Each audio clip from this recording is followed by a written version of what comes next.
what drove me into this space was understanding that people didn't trust our democratic institutions anymore.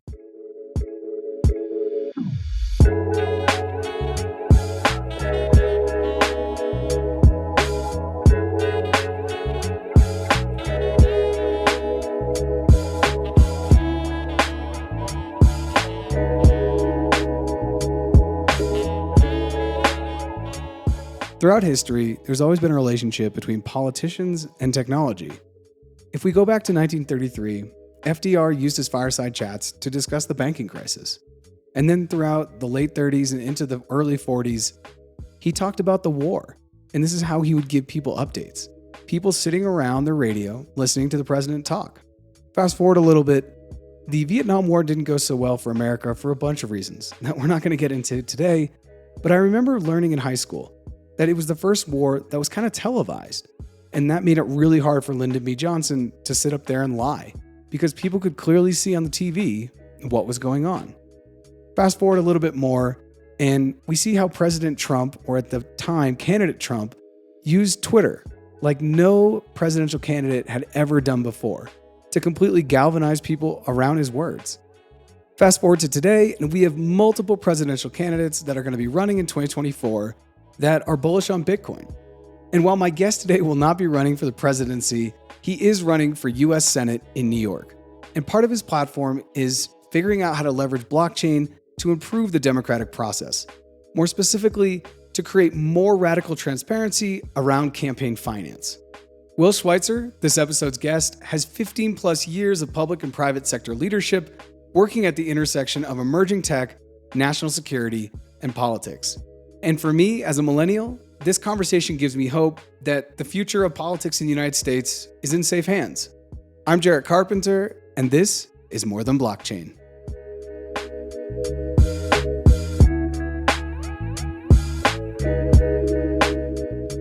Will, welcome to More Than Blockchain. How are you? Good. Thanks for having me, man. Absolutely. Thank you for hopping on. And we already talked about this off mic, but you're currently in Manhattan. And are you a lifelong New Yorker? I am lifelong state of New Yorker, but I've been in the city now for just about 9 years. So yeah. Okay, cool. So you're from upstate, as they would say. That's right. I'm from Rochester, New York. And then I went to college in the Finger Lakes. And then, I've been working in Manhattan. I was in the Army for a little while. It's my only kind of time away, I guess, from the state. But yeah, I've been here in New York for pretty much my whole life. So very cool. I did grad work at the New School. And so I lived in Brooklyn for a couple of years. And I still come in and out of the city a good amount. So maybe we'll get to meet one day. And one of the things that was always so interesting to me about New York was how, and I didn't understand this till I moved to New York, the actual division between people who live in the 5 boroughs and then quote, and I'm using air quotes, people can't see, upstate. Like it is a real division. So it's good to have you down in Manhattan. Yeah, I know, it's funny. And at the risk of betraying all of my upstaters, like having lived down here for so while, like I kind of get it, like you do get it. You're like at some point, which geographically is not that far. It's not that far geographically, like as the mileage goes, but at some point you're just like kind of out of the city, like extended, suburban sprawl. And then you're like, okay, this is upstate, but that's like maybe Westchester, and then you're like, as a Rochester guy, I'm like, there's no way like Westchester's upstate, I'm like, so I get both sides very, very much so. Yeah, it is. It's just such an interesting dynamic how we can be kind of tribal around those local regional things. And you and I met, or we met recently, and we met through Mark Caraway, believe that I'm pronouncing his last name well. And he works with Founder. How did you meet Mark? And we could have done this offline, but I think we'll just connect some dots here. Yeah, well, I guess for the listeners, like Mark Caraway is an awesome dude. I've known him for, since 2018, 2019, maybe. I met him back when I first started Schweitzer Labs and like my own kind of exploration into the blockchain world. So Mark and I have known each other for a long time now. We most recently were at Protocol Labs during like the 2022, boom to the 2023 sadness, that kind of has everyone's been on for the last, year or so. It almost feels like now, but Yeah, so I've known Mark for a long time. Good dude. Glad, he's great at connecting folks. I think that's kind of what he does. So happy to know you now, man. Yeah, absolutely. Mark is a great connector. When I met him and he found out about the podcast, he said, I really want to connect you with this guy, Will. And so here we are today, very full circle. And before we dive into your current political campaign and kind of your vision for the future and how blockchain plays a role in that, let's maybe go back and talk about something you just touched on, which is your work previous in blockchain, and maybe talk about how that is influencing now your political campaign. Yeah, definitely. It's kind of a winding road to tell this story, but I'll do my best to synthesize. I guess I approached my career from, I got into politics pretty early. I got into, I guess, like a international relations bend in college, and then, focused on like political science stuff. So kind of like a policy, well, not so much a policy wonk guy, but a poli sci wonk guy. So government and this type of stuff has always been like a place where I've focused a lot of my energy. And it was just interesting, like for me, things happen, this kind of call for public service like emerges within me. And I'm finding, fulfillment of that, if you will, through like being engaged politically, right? Like going out and doing campaigns and all that stuff. And taking, just things that you learn in a classroom, but like putting it out there and actually, doing the work, right? Now being older and doing this for a long time, it's like really engaging with the democratic process. That's something that I've always tried to be active in. And so in all of that connectedness, at one point, I've done enough things. I had been in the intelligence community. I was in the special operations community. I got exposure to emerging tech, and I was really worried about like the problems that were on the global stage at that time, and just kind of, I don't know, seeing the things that I had seen, putting things together, and just kind of being focused on.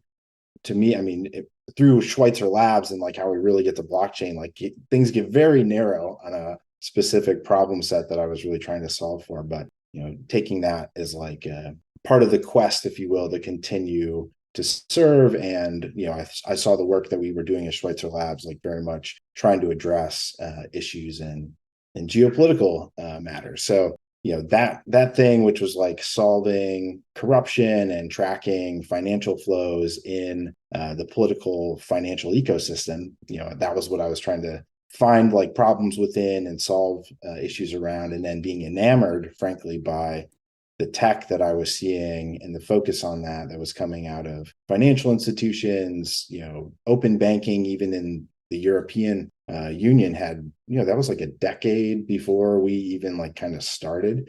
So there was lots of stuff going on and the innovation of like finance overall.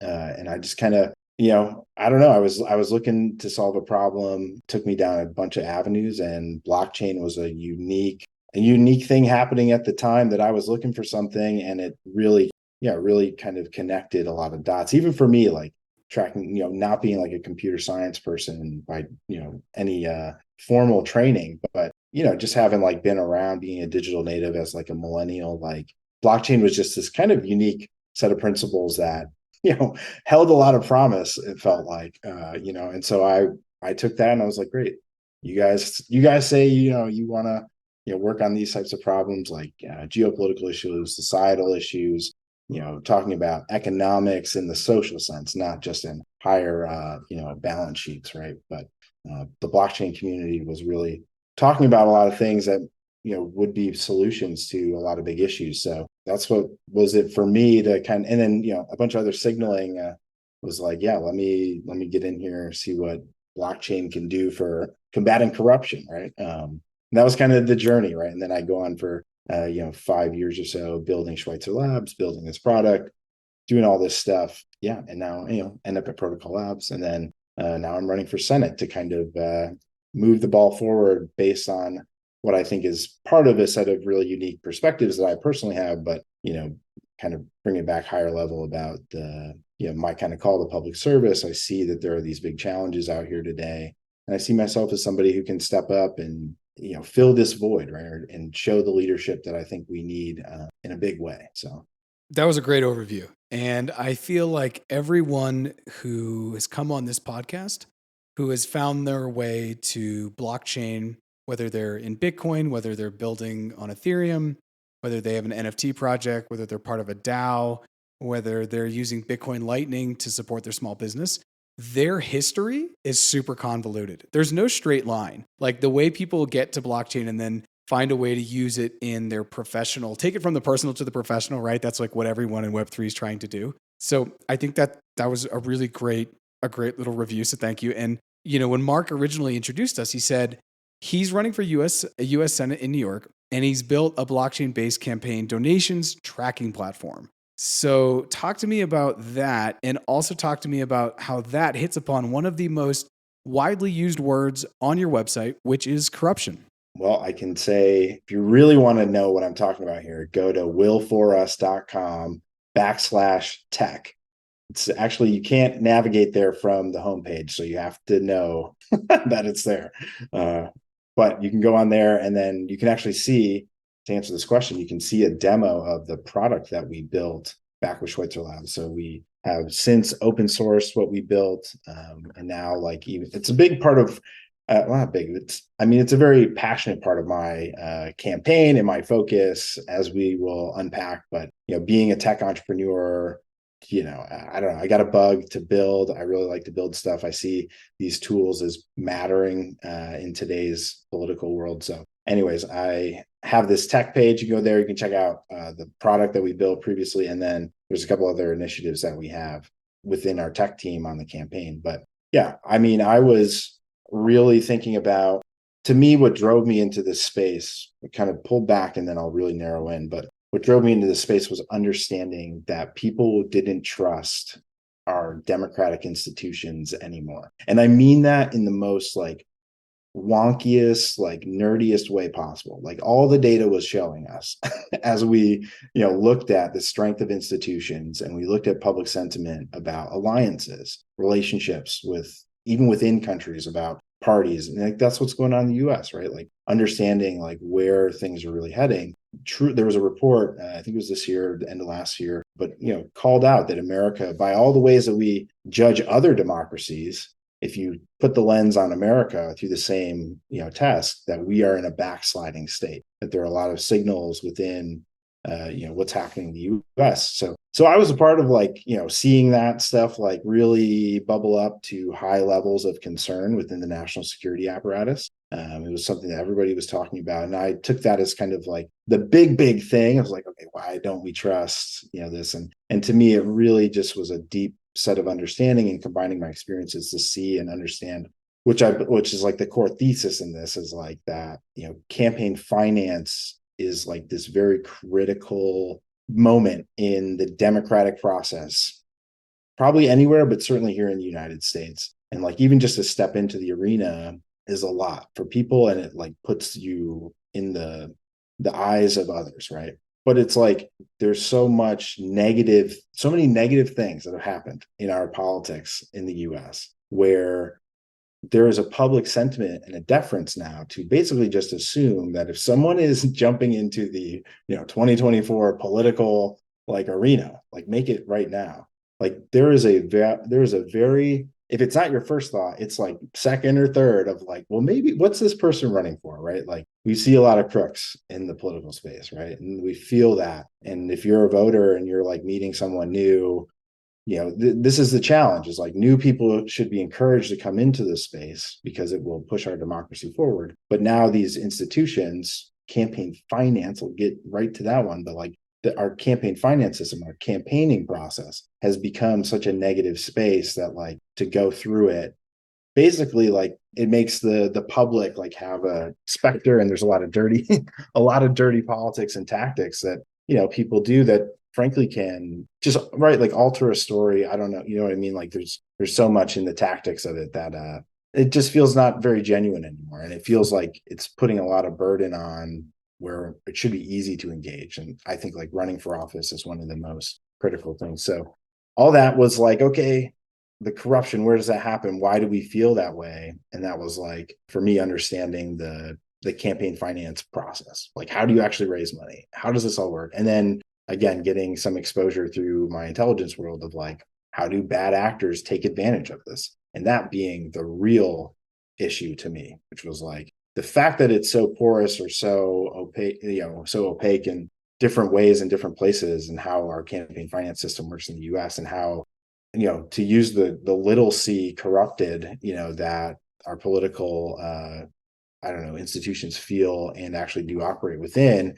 If you think of like pay to play politics as being like a soft form, like why, why is this just accepted everywhere, that like this happens and it's not called out more? Like this type of experience is the stuff that, I think that we need to be looking to improve on. Right. So I just saw a lot of innovation, as I mentioned earlier, like in the campaign finance space, or excuse me, in the crypto space and in the emerging fintech space, payments, core banking infrastructure, even just cloud and cyber services. I was like, okay, you got all this cool tooling that you're using to track money in all these other bad places. Like, guess what? Let's just take that and move it over here and track, political finance, knowing that this is something that moves the needle for public perception, like having more transparent candidates and political processes, that whole experience being known and like as real time touch and feel, like you can go out and shake the hand with your local politician, right? Like that type of experience is what we talk about is like the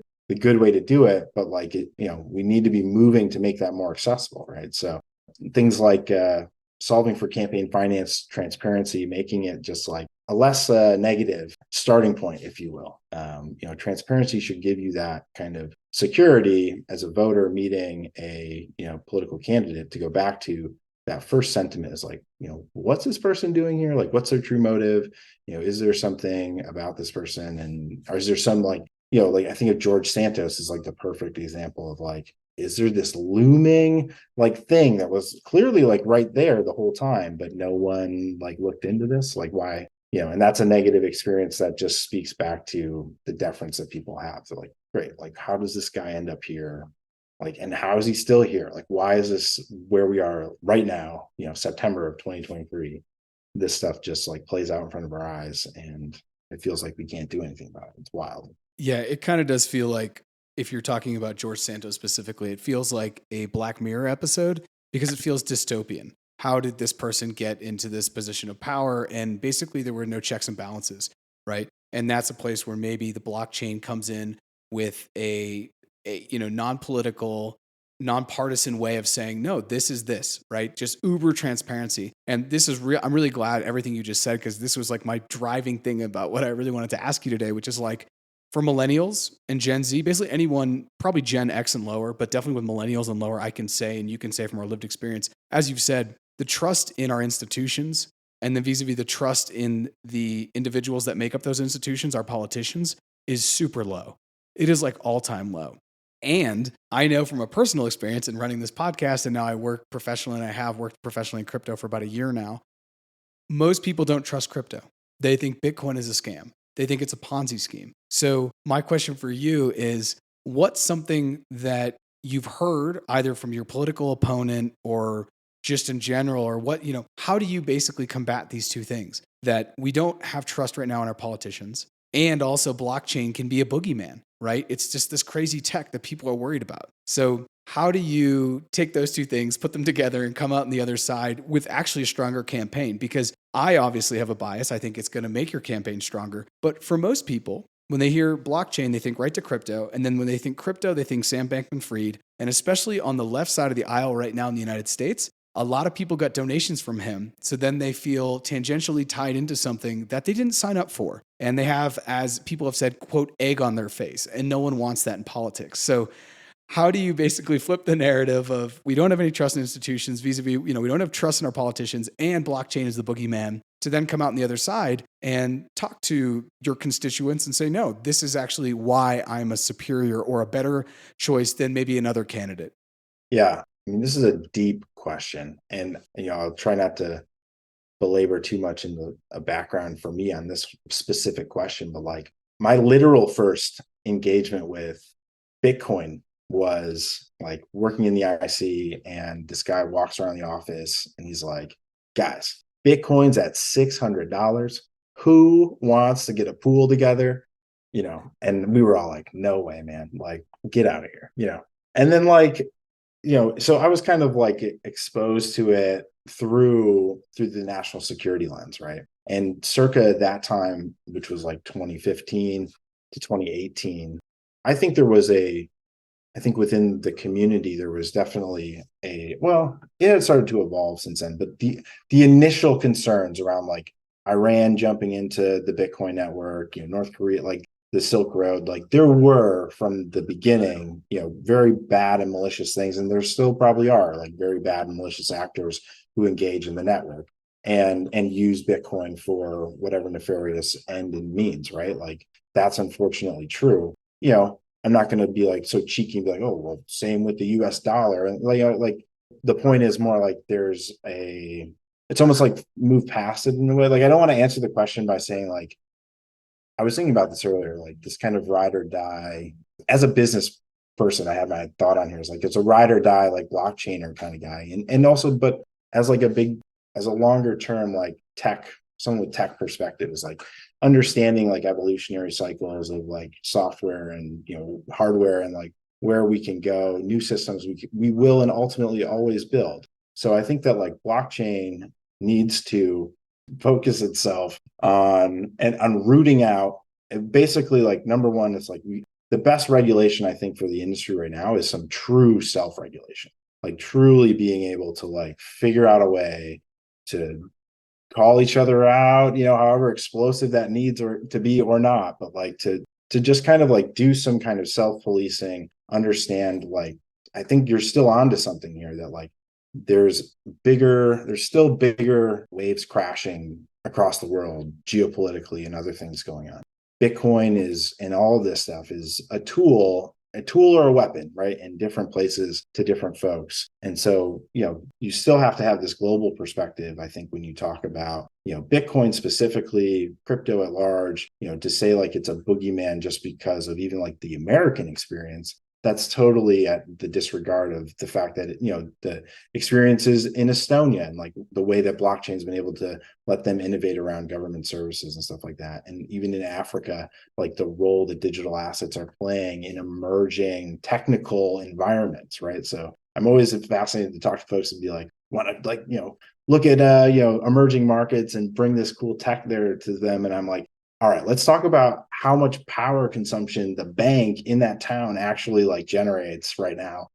Who's the power provider on site? Like, do you have the local understanding of like, great, you want to upgrade the system, but like, how are you going to just, nitty gritty stuff? Like maybe that's there, maybe that's not there, Wi-Fi stuff, but, this is all like, yeah, for me, like just kind of makes me think big picture on it's tech, right? And it's our job as the stewards of it and the builders of these things to do some self, guidance and be like, great, I want to use this for something positive, work together, be true to that. That's what I think is beautiful about the space. And one of the biggest things that made me be able to put 2 feet in with the community was like, I met way more people who were in this altruistic, optimistic point of view. The trouble was like, we were talking about solving campaign finance problems, like boring, or like someone else was talking about, some other infrastructure, solution, right? And it's like, it's not DeFi, it's not the thing that's like driving, the market caps at the time, but these are still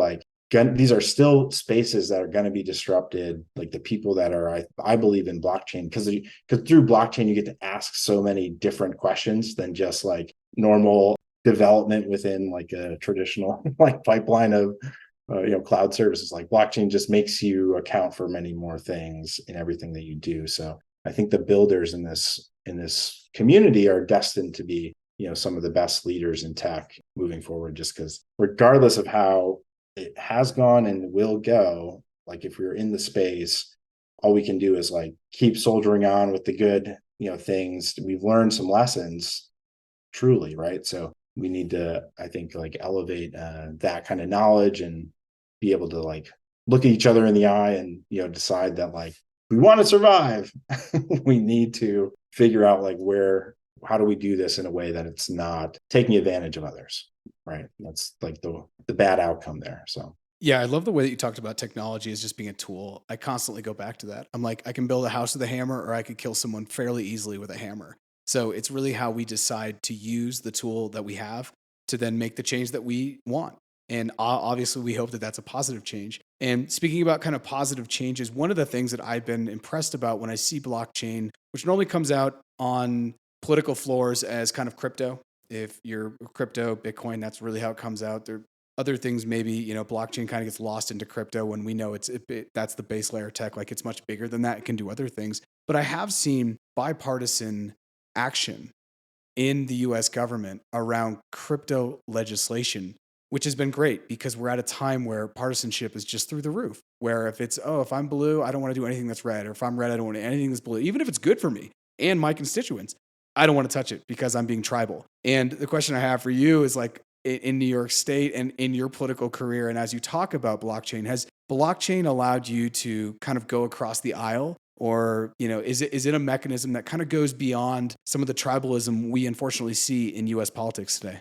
I think that if you're building, something big and something, what we were doing with Schweitzer Labs and with For Us, it was like, great, we want to tackle corruption in, politics. And we figure out that like nobody trusts the financial component. And then like, okay, that really is like a top line thing that is very much, when you ask people about it, like it's right there. It's at the surface. So that's a thing, right? But then like getting into how do you solve for this? And blockchain, if you really, I don't say like buy in, but when you put your use case almost to the side and then you realize, I mean, Bitcoin's beautiful in this because it is itself, right? Like it isn't trying to be, it's rather rigid, right? Like it's not really trying to let you change it, and it works. Like it works and it's cool. So the point is like, as you're building out solution sets that touch people's lives and like change,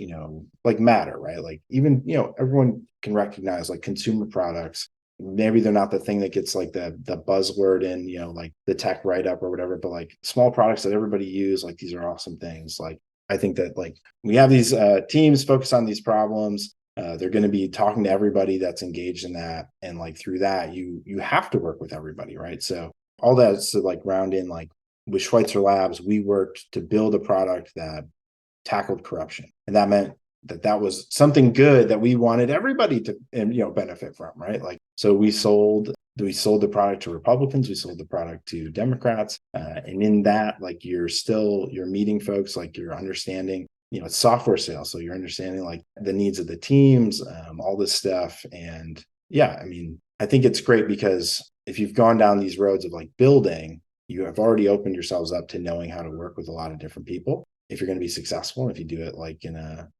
kind of go long way. So I think that for me, like that experience broadly, me being in the Army, like that's another just very bipartisan like experience of my life, or nonpartisan experience of my life.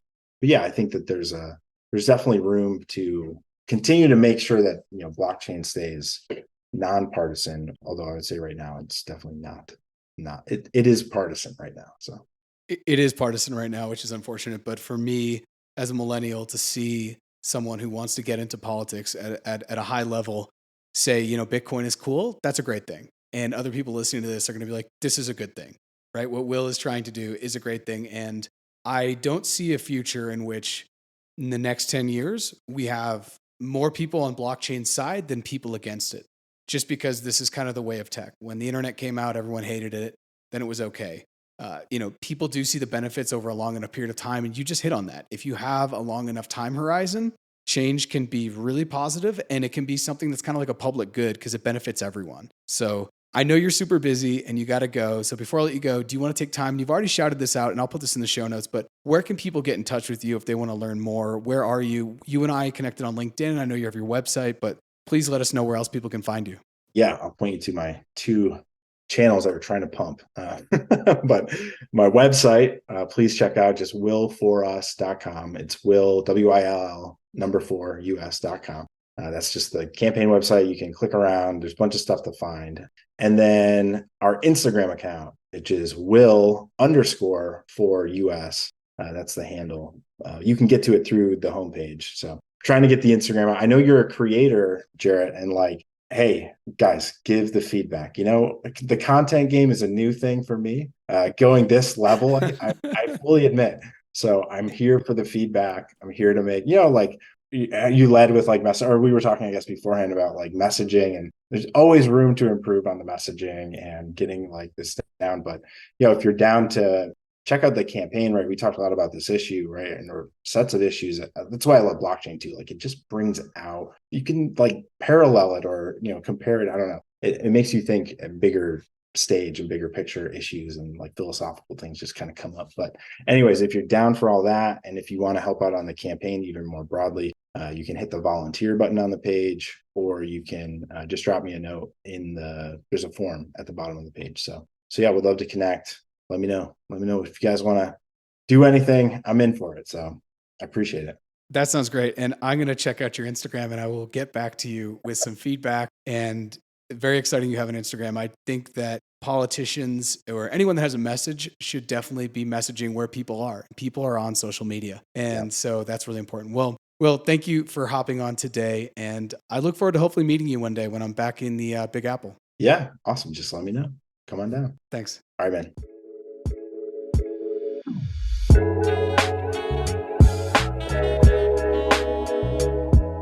Thanks for checking out this episode of More Than Blockchain, and go ahead and check out this episode's show notes, where I'm going to leave links to Will's website and his Instagram.